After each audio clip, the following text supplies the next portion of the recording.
Hi everybody, welcome to my YouTube channel Dr.Sreenivas Medical Concepts and my FB page Dr.Sreenivas Concepts. This is Dr. Sreenivas, neurologist from Rajahmundry, Andhra Pradesh, India. I am also the medical author of the book Focused Neurology. Today we are going to talk about a very important and interesting topic, the clinical pearls of blood-brain barrier. The clinical pearls of blood-brain barrier. Blood-brain barrier. Paul Ehrlich noticed that when an animal's circulatory system was injected with various dyes, all the body organs became stained except the brain. The early investigators postulated a blood-brain barrier to explain this finding. The capillaries in the brain are distinguished by having tight endothelial junctions, unlike those of capillaries elsewhere in the body. So, the blood-brain barrier or BBB is a highly selective permeable border of endothelial cells that prevents solutes in the circulating blood from crossing into the extracellular fluid of the central nervous system, where neurons reside on a selective basis.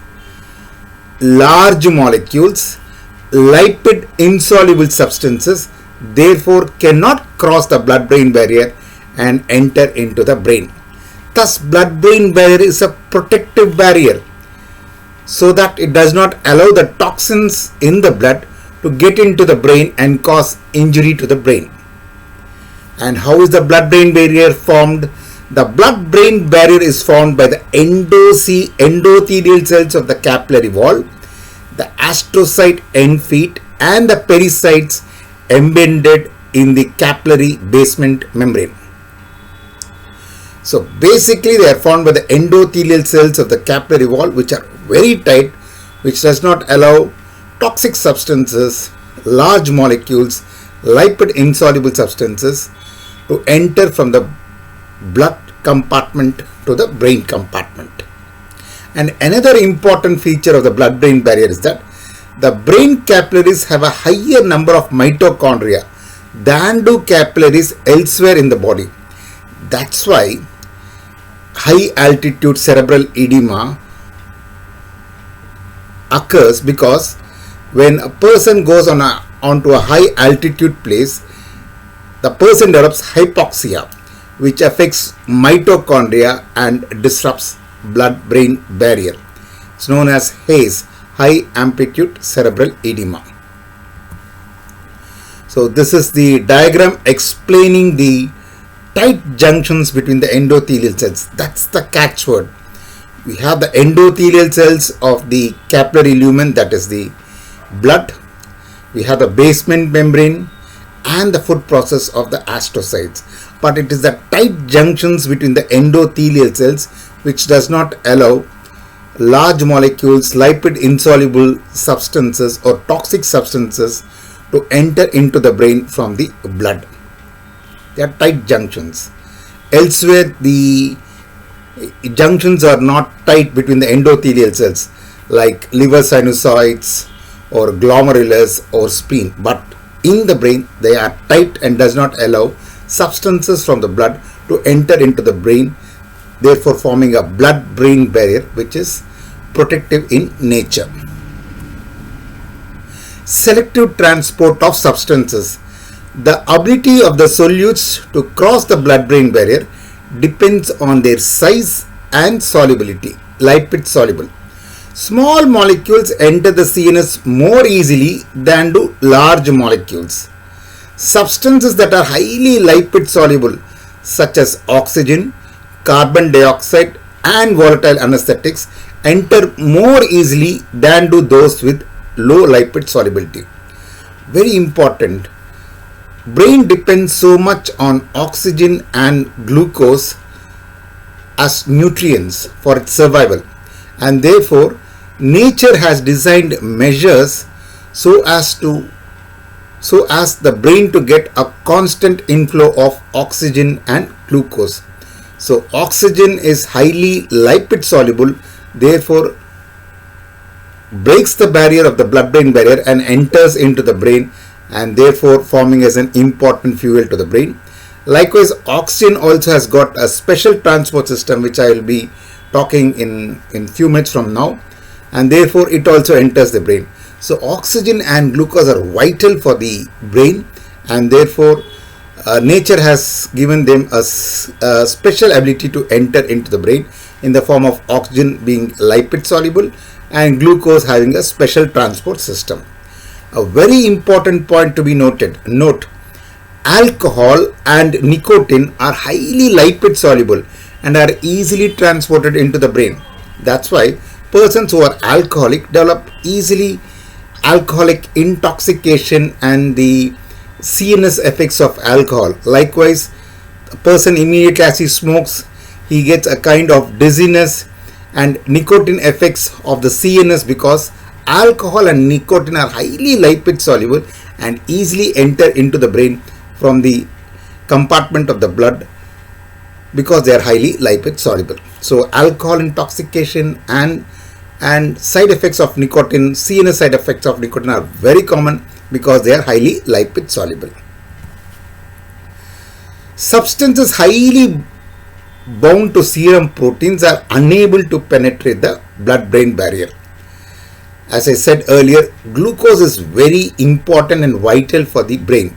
Therefore, glucose crosses the blood-brain barrier by active transport, GLUT1, because glucose is very essential for neurons.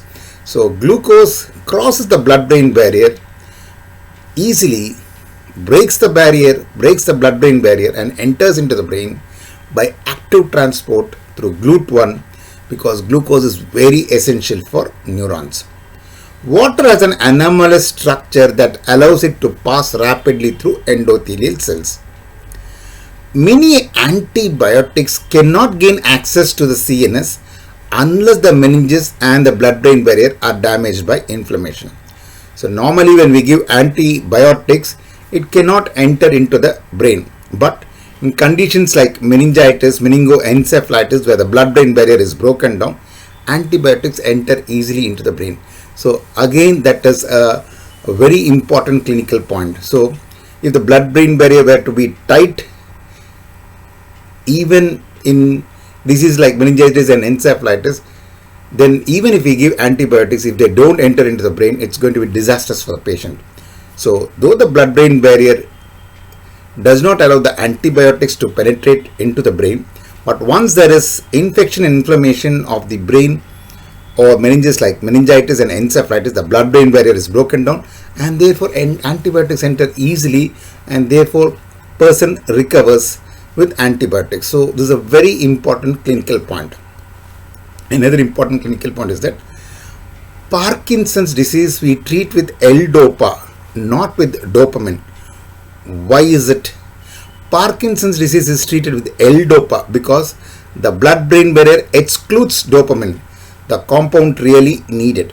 So dopamine cannot enter the brain because of the blood-brain barrier, whereas L-DOPA can enter into the brain. So we give the precursor of dopamine, L-DOPA, which crosses the blood-brain barrier and then converted into the dopamine in the brain, and therefore the Parkinson's disease is treated well. Another important clinical point. So now having discussed, now let's summarize the selective transport of substances. The substances which cross blood-brain barrier easily because of their lipid solubility, and those substances that can still cross the blood-brain barrier but which require active transport. So the substances which cross blood-brain barrier easily because of their lipid solubility are oxygen, carbon dioxide, volatile anesthetics, alcohol and nicotine. The substances which still can cross blood-brain barrier but which require active transport are glucose, hydrogen, bicarbonate and amino acids. Yeah, now there are important clinical pearls of the blood-brain barrier. contrast enhancing lesions due to blood-brain barrier breakdown. So neuroradiology, a very important clinical point. Normally when a contrast is given through IV, it does not appear in the brain because of the intactness of the blood-brain barrier. But pathologically in lesions like tumor, abscess, where the blood-brain barrier is broken down, the contrast enters the brain and results in contrast enhancing lesions. So very important. So whenever we have doubt of tumor or abscess, all we need to do is to take a CT scan and without contrast and then give contrast. When there is a tumor or abscess, it breaks the blood-brain barrier, and therefore when we give contrast, now the contrast, because of the breakdown of the blood-brain barrier, enters easily into the brain. So when we compare with the CT without contrast and then CT with contrast, we can see contrast enhancing lesions. The moment we see contrast enhancing lesions, we know that the blood-brain barrier is broken down. So the lesion could be either tumor or abscess, depending upon the clinical scenario. The development of the blood-brain barrier. The blood-brain barrier appears to be functional by the time of birth, though incomplete. So the blood-brain barrier appears to be functional even by the time of birth, though incomplete. P-glycoprotein, a transporter, exists already in the embryonal endothelium. Kernicterus, a very important clinical scenario. Kernicterus, it occurs when free bilirubin, that is unbound to serum albumin, that is unconjugated bilirubin, crosses the blood-brain barrier and is deposited in the basal ganglia of the brain. Bilirubin may also enter the brain after the blood-brain barrier has been damaged by conditions such as asphyxia or hyperosmolarity. So this results in the condition known as kernicterus. It can cause athetoid cerebral palsy, hearing loss and intellectual disabilities. Vasogenic edema due to blood-brain barrier breakdown. So in the initial part of my lecture, I was talking about HACE, high altitude cerebral edema. This is because the brain capillaries have a higher number of mitochondria. Because the brain capillaries have a higher number of mitochondria, high amplitude results in hypoxia affecting mitochondria, and thus blood-brain barrier is broken down, resulting in vasogenic edema. So this is the mechanism of vasogenic edema in persons who have climbed a high altitude. When they have climbed a high altitude, it results in hypoxia and it affects mitochondria, which are found in high number in brain capillaries, and therefore the mitochondria gets affected, the blood-brain barrier is broken down, which results in vasogenic edema. Likewise, when a person has got a high blood pressure, hypertensive encephalopathy results, which is known as PRES, posterior reversible encephalopathy syndrome. Some of the posterior circulation, the occipital lobes, are more sensitive to the hypertensive changes, and therefore when there is high blood pressure, hypertension, hypertensive encephalopathy results, breakdown of the blood-brain barrier and vasogenic edema, especially in the posterior part in the occipital lobes. Therefore it is known as posterior reversible encephalopathy syndrome. The other conditions which result in vasogenic edema due to blood-brain barrier breakdown are tumors, infection, inflammation and hemorrhagic stroke. So having discussed, now let me summarize the clinical applications of the blood-brain barrier. Clinical applications of blood-brain barrier, the summary. Neuroradiology, CT scan without contrast and then CT scan after giving contrast. When we compare without contrast and after contrast, if the lesion appears enhanced, known as contrast enhancing lesions, we should always suspect disorders like tumor or abscess which break the blood-brain barrier, and therefore contrast enters into the brain easily. Second point is that antibiotics generally do not enter into the brain because of the tight endothelial cells and the blood-brain barrier. But once the meningoencephalitis affects the blood-brain barrier, the blood-brain barrier is broken down, antibiotics enter easily. So antibiotics in meningoencephalitis enter brain because the blood-brain barrier is broken down in meningoencephalitis. Though dopamine is essential in Parkinson's disease is because of deficiency of dopamine, and therefore we have to treat Parkinson's disease by supplying dopamine. But dopamine per se cannot enter into the brain because of the blood-brain barrier, whereas its precursor levodopa can enter the brain and cross the blood-brain barrier and enter the brain, which is then converted into the dopamine, and then it produces the clinical effects. So in Parkinson's disease, we do not give dopamine, but we give the precursor of dopamine, the levodopa. So levodopa in Parkinson's disease, the precursor levodopa crosses blood-brain barrier and therefore given as treatment in Parkinson's disease, and not dopamine because it does not cross blood-brain barrier. And then we see so many persons having CNS side effects of alcohol and nicotine very commonly, because alcohol and nicotine, which are highly injurious to brain and can cause CNS side effects immediately, because they are highly lipid soluble and can cross blood-brain barrier easily. Because alcohol and nicotine can cross the blood-brain barrier easily because of its high lipid solubility, it produces CNS effects. Kernicterus. Unconjugated bilirubin crosses the blood-brain barrier and affects the basal ganglia of the brain. Glucose. Brain depends so much on oxygen and glucose that it needs a continuous supply of oxygen and glucose. Therefore, nature has divided methods to give a continuous supply of oxygen and glucose. Glucose in the form of a special transporter system, GLUT1. So brain depends so much on glucose that there's a special transporter system, GLUT1, to transport glucose across the blood-brain barrier. Again, brain depends so much on oxygen for its survival that a continuous supply of oxygen is needed. So brain depends so much on oxygen that because of its high lipid solubility crosses blood-brain barrier easily. Circumventricular organs.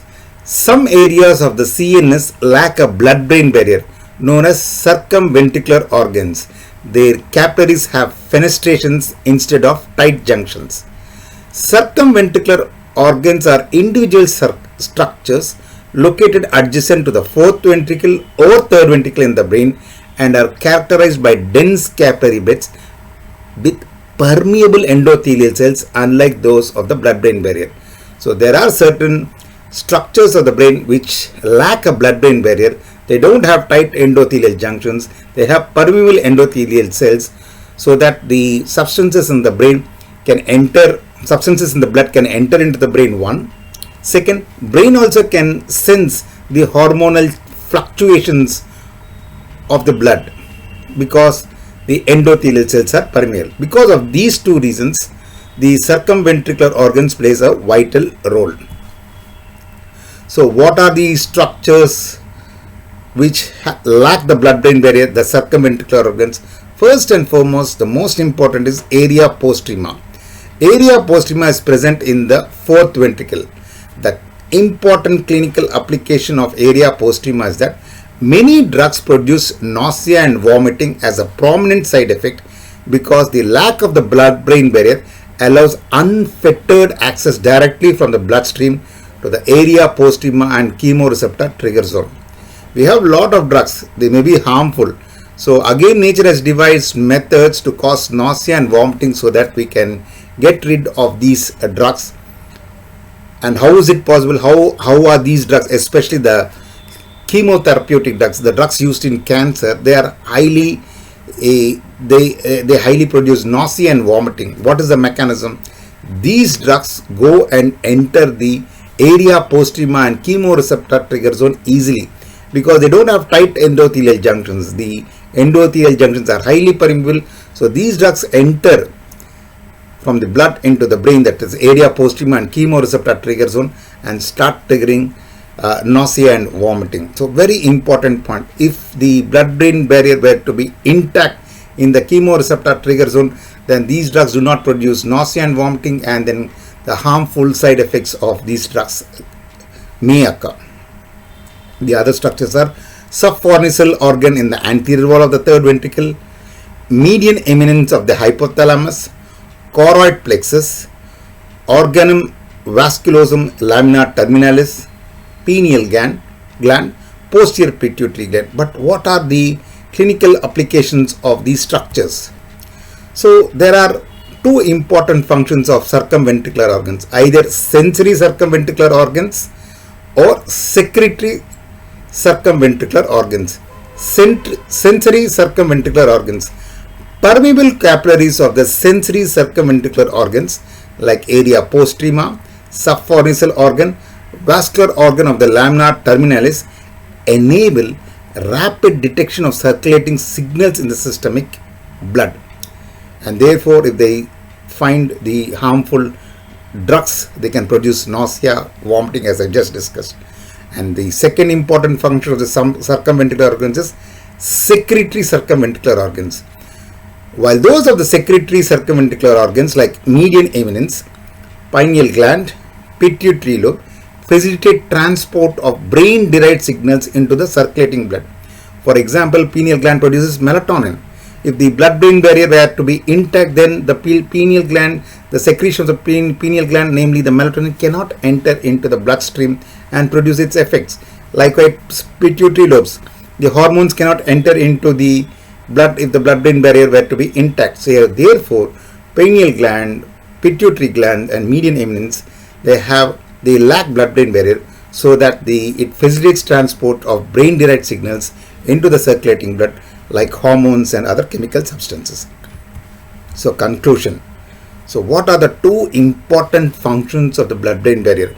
The blood-brain barrier is very important in protecting the brain from harmful substances, and not only protecting the brain from the harmful substances, but selectively allowing substances like oxygen and glucose, which are very much essential for the brain. Oxygen because of its lipid solubility, glucose through a special transport system. Yeah, I am also the medical author of the book Focused Neurology, which is available online. Very useful. I put almost all the important neurology points in question and answer formats. You can order it through online. So this is about blood-brain barrier.